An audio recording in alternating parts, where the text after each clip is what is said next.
Okay, so in this session we are going to see how to handle the exception, right?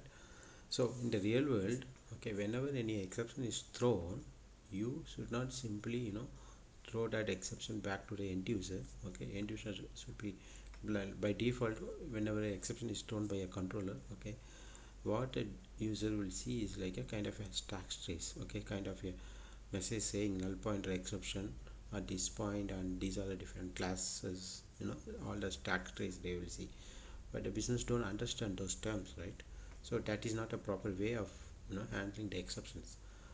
The proper way of handling the exceptions in the real world is by giving a proper message to the end user. Okay, whenever there is some null pointer exception or some SQL exceptions, you need to say to the end user, okay, the system is down, please contact the admin, the system is not available now, kind of those custom messages which the business can understand. Okay, so how to do that, right? That is what we are going to see in this session. Okay, so we can handle the exceptions in two ways in the Spring MVC. One is at a controller level we can handle it, or we can do a configuration in such a way it will take care of the entire application, like anywhere in the application any controller throw this particular exception, so this is a logic to handle. So that is called a global exception handling. Okay, so we can see how to write what are different configurations we need to do for a global exception handling and for a controller level handling. Okay, so for example, this controller, if I am going to throw this employee not found exception, okay, the default one is, okay, this application thrown the employee not found exception, okay, this throws, okay, which will throws this exception, and in the JSP you will be seeing all those stack trace, right? So instead of that, what I'm going to do, if this particular exception is thrown, I'm going to use this particular handler using the exception handler annotation. Okay, so whenever this exception is thrown, it will come to this handler, okay, and here, okay, I will be redirecting to my JSP.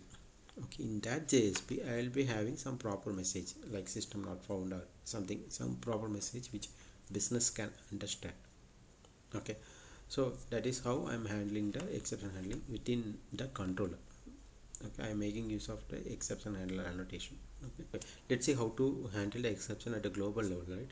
So throughout the application, if a particular exception is thrown, for example, if a SQL exception is thrown or not found exception is thrown, how I am going to handle it, right?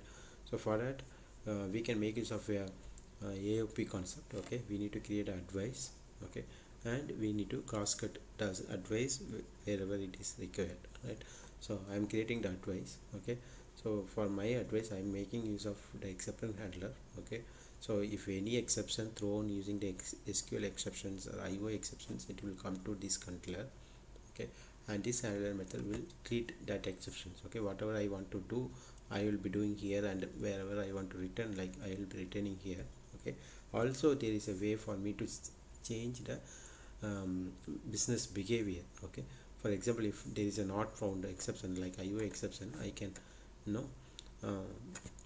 change the browser behavior. Okay, the response status as a not found. Okay, so the user will be seeing the not found exception instead of some exception stack, right?